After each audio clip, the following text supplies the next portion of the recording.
Hello students. जैसे कि आप लोग जानते हैं कि पिछले वाली वीडियो लेक्चर में मैंने आपसे जो बातें की थी वो मिसलेनियस एक्सरसाइज के बारे में बातें की थी और कहा था कि जो क्वेश्चन इसके शेष बचते हैं वो आपको खुद प्रैक्टिस करके देखने हैं, क्योंकि लगभग चैप्टर जो आपका 5 है फिनिश हो चुका था। लेकिन चैप्टर नंबर अगर हम 5 की बात करते हैं जिसमें डिफ्रेंशिएशन है, एक्चुअली डियर स्टूडेंट्स इसमें 3 पॉइंट है।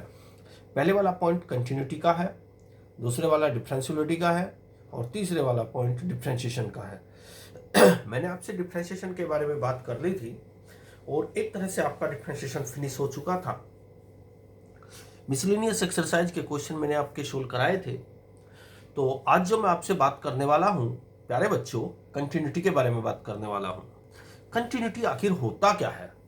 अगर हम कंटिन्यूटी के बेस में जाएं, इसके बेसिक नॉलेज के बारे में जाएं, ये चैप्टर जुड़ा हुआ है डियर स्टूडेंट्स लिमिट से।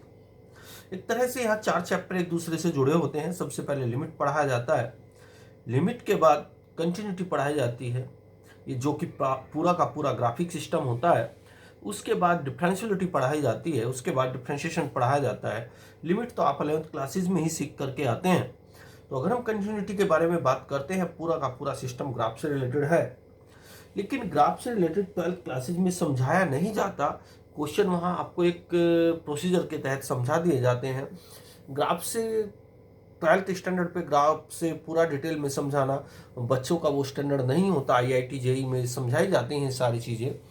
अगर आप चाहोगे तो मैं आपको वो सारी डिटेल से बातें बता दूंगा, लेकिन पहले आपको यहाँ कंटिन्यूटी के बारे में बात करते हैं। आपसे पहले कंटिन्यूटी के बारे में बात करते हैं। सबसे पहले देखो, मैंने कंटिन्यूटी के लिए लिखा है डेफिनेशन फॉर सिंपल वे, यानी कि अगर हम कंटिन्यूटी की सिंपल वे में डेफिनेशन की बात करें, बिल्कुल simple definition. If a graph, book की डेफिनेशन आपको लास्ट में जाके समझाऊंगा।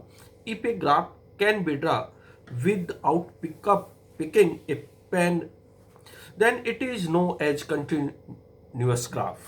यदि हम कोई भी ग्राफ इस प्रकार का ग्राफ बनाते हैं कि उसका ग्राफ बनाते वक्त हम अपना पेन ऊपर नहीं उठाते, तो हम बोलते हैं कि ग्राफ कंटिन्यूअस है। ग्राफ कंटिन्यूअस है। कुल मिला के मैं आपसे ये कहना चाह रहा हूं, यदि हम ऐसा कोई ग्राफ बनाएं जिस ग्राफ में हम अपना पेन कॉपी से ऊपर ना उठाए, लगातार बनाते हुए चले जाए, तो हम बोलते हैं कि ग्राफ कंटिन्यूअस है। अर्थात कंटिन्यूटी का मतलब हुआ नो ब्रेक। नो ब्रेक का मतलब ग्राफ बनाते वक्त पेन नहीं उठना है कॉपी से, ग्राफ बना करके ही एक तरह से पेन अपनी कॉपी से ऊपर उठाना है। यानी कि ग्राफ में यदि ब्रेक लग जाता है तो हम लोग बोलते हैं कि इसका ग्राफ कंटिन्यूअस नहीं है, अर्थात डिसकंटिन्यूअस है।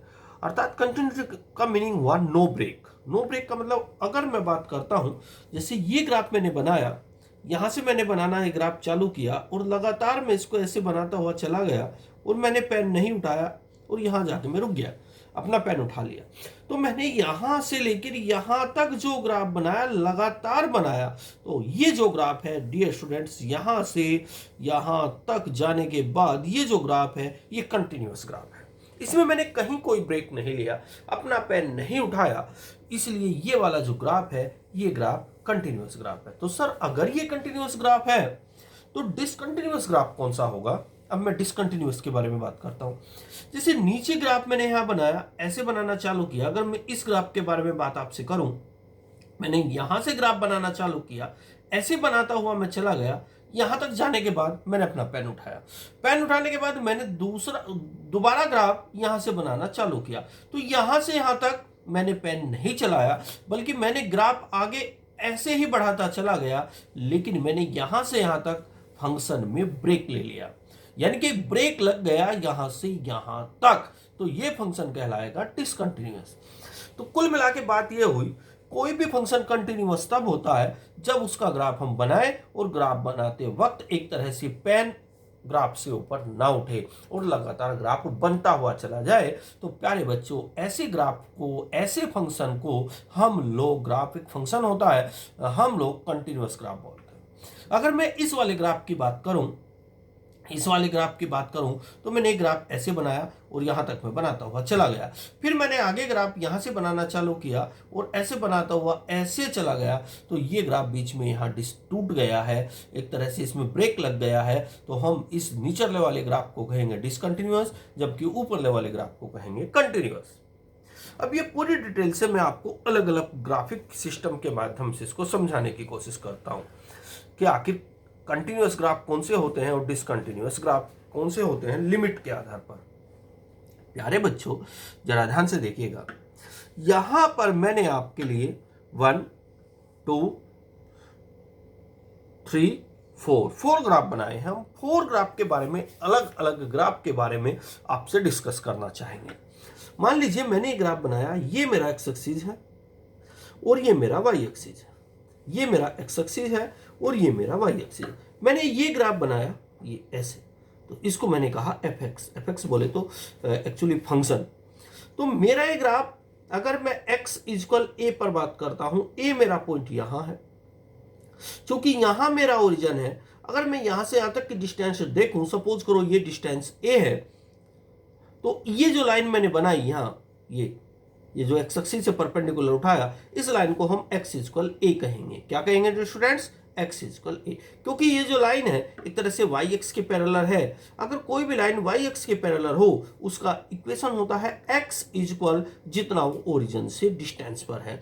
अगर ये ओरिजिन है, यहां से यहां तक की डिस्टेंस अगर मैं ए एज्यूम करूं, तो इस लाइन का इक्वेशन एक्स इक्वल ए हो जाएगा।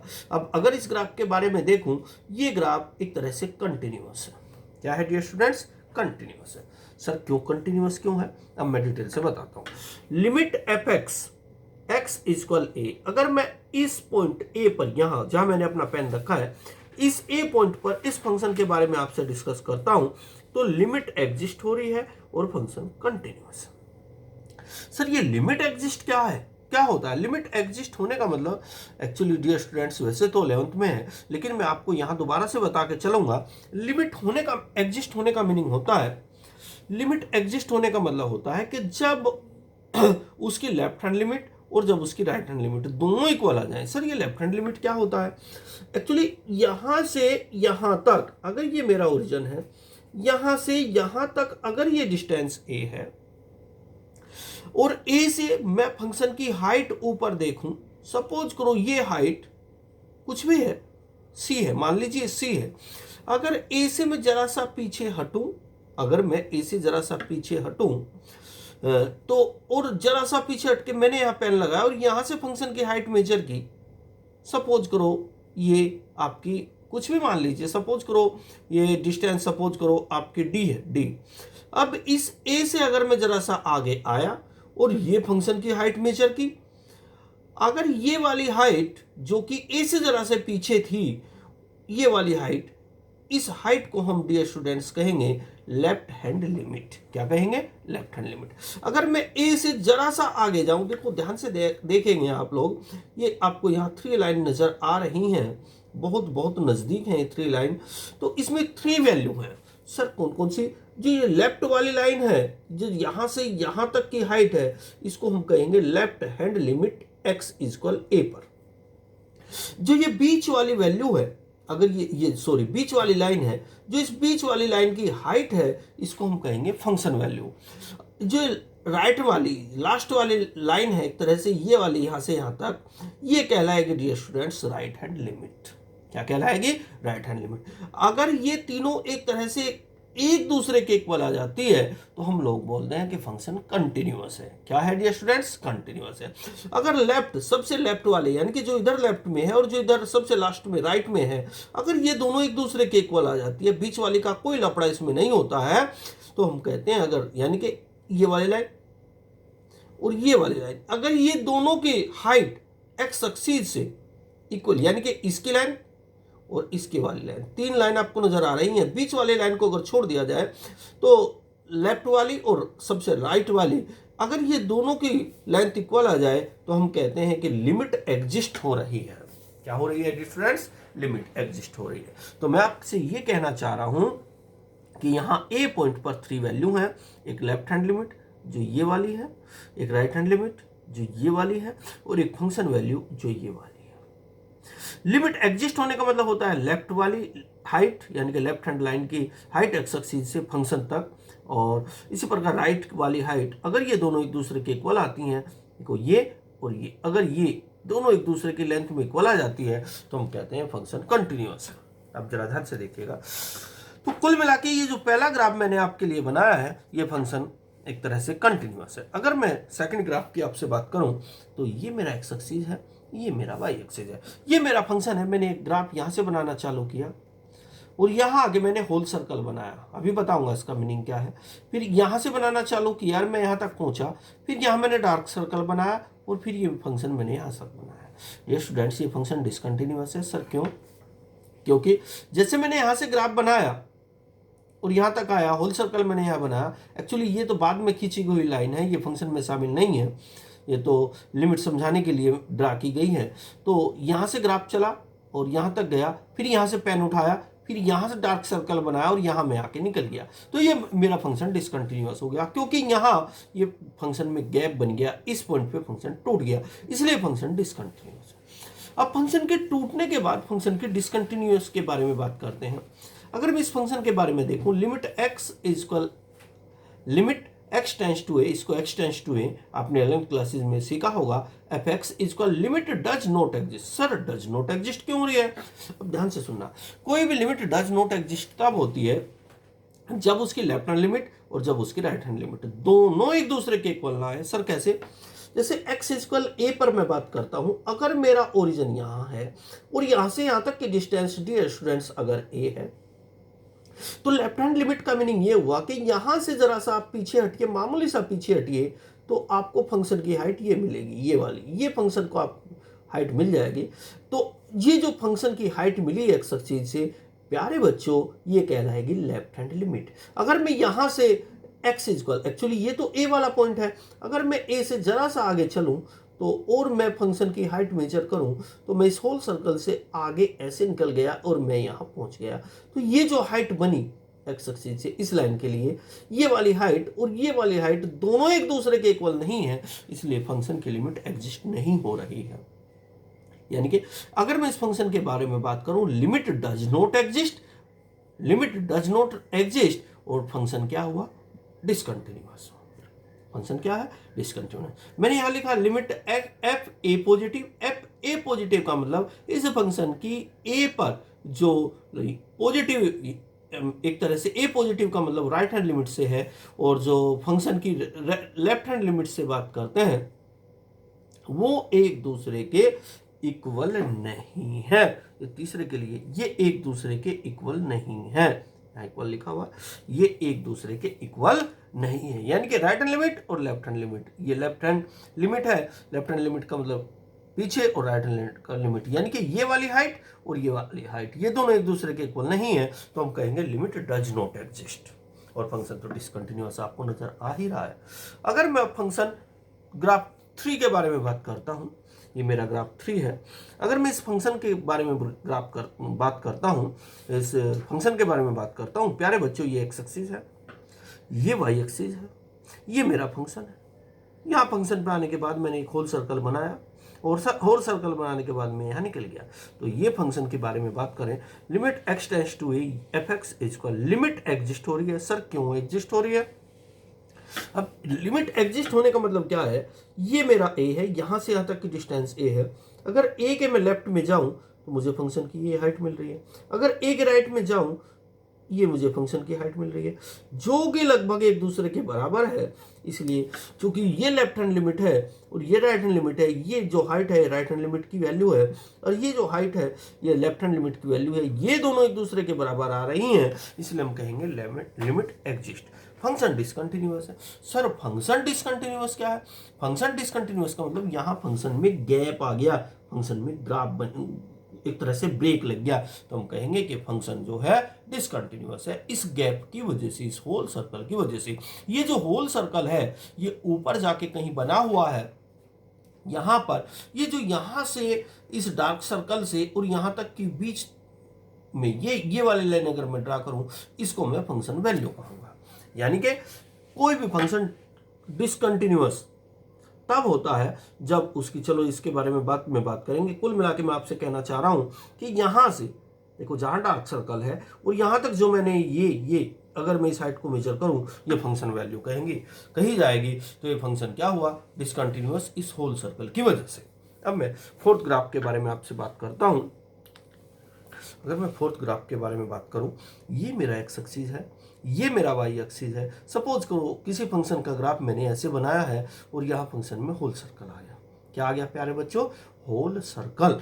होल सर्कल आने के बाद अब अगर ये मेरा x इक्वल a है और मैं यहाँ से इसके लेफ्ट में जाऊँ, यहाँ से a से ज़रा सा पीछे हटूँ और फंक्शन की हाइट देखूँ, एक तरह से फंक्शन की हाइट ये वाली देखूँ, और मैं a से ज़रा सा आगे आऊँ और एक तरह से फंक्शन की हाइट देखूँ, तो ये वाली हाइट और ये वाली हाइट दोनों एक दूसरे के बराबर हैं, इसलिए लिमिट एग्जिस्ट हो रही है।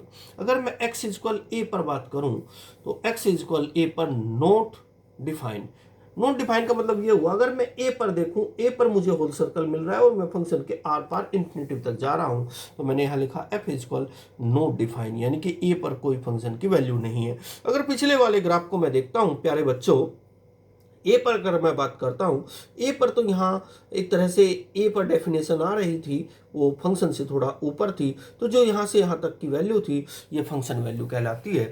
इसमें कोई फंक्शन वैल्यू नहीं है, इस एफ ए को फंक्शन वैल्यू कहा जाएगा, तो इसलिए ये फंक्शन नॉट डिफाइन हो जाएगा। डिसकंटिन्यूअस क्यों है, क्योंकि यहाँ होल सर्कल ब्रेक बना हुआ है। अगर मैं चारों ग्राफ को एक साथ देखने की कोशिश करता हूँ, तो चारों ग्राफ को प्यारे बच्चों जरा ध्यान से समझने की कोशिश कीजिएगा। सिर्फ ये फंक्शन कैसा है, कंटिन्यूअस, कोई ब्रेक नहीं है, कोई फंक्शन कहीं से टूटा हुआ नहीं है। ये भी फंक्शन टूटा हुआ है क्योंकि इसमें लेफ्ट हैंड लिमिट अलग है, राइट हैंड लिमिट अलग है, यहाँ से टूट गया। और ये भी फंक्शन यहाँ टूट गया क्योंकि ये फंक्शन वैल्यू, बीच में फंक्शन वैल्यू होती है, ये इक्वल नहीं आई। किसके इक्वल नहीं आई, लेफ्ट हैंड लिमिट और राइट हैंड लिमिट के बारे में। अगर मैं इस ग्राफ के बारे में बात करूं, ये भी फंक्शन डिसकंटिन्यूअस है। ये डिसकंटिन्यूअस इसलिए फंक्शन है प्यारे बच्चों क्योंकि इसमें लेफ्ट हैंड लिमिट भी है, राइट हैंड लिमिट भी है। इसमें फंक्शन की वैल्यू नहीं है, एफ ऑफ ए नहीं है, फंक्शन नॉट डिफाइन हो रहा है, इसलिए फंक्शन डिसकंटिन्यूअस है। तो कुल मिलाकर के रिजल्ट ये निकल के आता है प्यारे बच्चों, कोई भी फंक्शन किसी पर्टिकुलर वैल्यू पर, अगर मैं यहाँ लिखूं एट एक्स इक्वल ए पर कोई भी फंक्शन कंटिन्यूअस तब होता है, कोई भी फंक्शन किसी पर्टिकुलर वैल्यू पर, यहाँ ए मैंने पर्टिकुलर वैल्यू ली है, कोई भी फंक्शन किसी पर्टिकुलर वैल्यू पर कंटिन्यूअस तब होता है जब उसकी राइट हैंड लिमिट, ये राइट हैंड लिमिट लिखने का तरीका है, और उसकी लेफ्ट हैंड लिमिट, ये लेफ्ट हैंड लिमिट लिखने का तरीका है, और फंक्शन वैल्यू, ये फंक्शन वैल्यू लिखने का तरीका है, वे तीनों एक दूसरे के बराबर आ जाती हैं और एक तीनों की जो वैल्यू होती है फाइनाइट वैल्यू आ जाए। ऐसा नहीं कि आपने फंक्शन की राइट हैंड लिमिट निकाली और लेफ्ट हैंड लिमिट निकाली और फंक्शन वैल्यू निकाली और ये तीनों वैल्यू इन्फिनिटिव आ गई और हम कहते हैं कि फंक्शन कंटिन्यूअस है। नहीं, इन तीनों की वैल्यू एक दूसरे के बराबर आनी चाहिए और एक फाइनाइट नंबर आना चाहिए। फाइनाइट नंबर का मतलब इस तरह का नंबर आना चाहिए, 7, 8, 9, 8, मतलब इस तरह के नंबर आने चाहिए, तो हम कहते हैं कि फंक्शन कंटिन्यूअस है। तो प्यारे बच्चों, हम राइट हैंड लिमिट कैसे निकालते हैं, लेफ्ट हैंड लिमिट कैसे निकालते हैं और फंक्शन वैल्यू कैसे निकालते हैं, ये तो मैं आपको क्वेश्चन में प्यारे बच्चों से समझाऊंगा। यहाँ मैंने आपको इस वीडियो लेक्चर के माध्यम से ये समझाने की कोशिश की है कि आखिर कंटिन्यूटी क्या होती है, कोई भी फंक्शन कंटिन्यूअस कब होता है, ये बताया है मैंने आपको। कोई भी फंक्शन कंटिन्यूअस तब होता है यदि उसका ग्राफ कहीं से भी नहीं टूटा हुआ है, फंक्शन में कोई भी ब्रेक नहीं है। अगर मैं यहाँ इस ग्राफ के बारे में बात करूँ, फंक्शन कंटिन्यूअस है क्योंकि कहीं से भी फंक्शन का ग्राफ नहीं टूटा हुआ है। अगर मैं इस वाले ग्राफ के बारे में बात करता हूँ, डिसकंटिन्यूअस है, यहाँ से टूट गया ये, इसलिए डिसकंटिन्यूअस है। अगर मैं इस ग्राफ के बारे में बात करता हूँ, कंटिन्यूअस है, कहीं भी नहीं टूटा हुआ। अगर मैं इस ग्राफ के बारे में बात करता हूँ, डिसकंटिन्यूअस है क्योंकि यहाँ से फंक्शन टूट गया। अगर मैं इस ग्राफ के बारे में बात करता हूँ तो यहाँ से फंक्शन टूट गया, होल सर्कल बन गया, इसलिए डिसकंटिन्यूअस है। ये ग्राफ जो है यहाँ से टूट गया, ये फंक्शन इसलिए डिसकंटिन्यूअस है। कुल मिला के कोई भी फंक्शन कंटिन्यूअस कब होता है, जब उसकी राइट हैंड लिमिट, जब उसकी लेफ्ट हैंड लिमिट और जब उसकी फंक्शन वैल्यू, और ये तीनों एक दूसरे के इक्वल आने के बाद एक फाइनाइट वैल्यू मुझे मिल जाए, तो हम कहते हैं कि फंक्शन कंटिन्यूअस है। ये थोड़ी मैंने आपको समझाने की कोशिश की है, लेकिन प्यारे बच्चों अगर ये थोड़ी आपको समझ में नहीं आई है, इनका क्वेश्चनों में कोई लेना देना नहीं है। क्वेश्चन करने का तरीका बिल्कुल अलग होता है। ये तो मैंने आपकी नॉलेज को इंक्रीज करने के लिए आपको समझाने की कोशिश की है। क्वेश्चन करने का तरीका प्यारे बच्चों बिल्कुल अलग होता है। वो आपको जब मैं आपको कल, है ना, आने वाले कल के बारे में, यानी कि जो आने वाला कल है उसमें मैंने आपके क्वेश्चनों का सॉल्यूशन आपको समझाने की कोशिश करूंगा। वो तब आपको समझाऊंगा कि राइट हैंड लिमिट क्या होता है, लेफ्ट हैंड लिमिट क्या होता है और फंक्शन वैल्यू क्या होता है। ओके बेटा, मन लगा करके पढ़िएगा।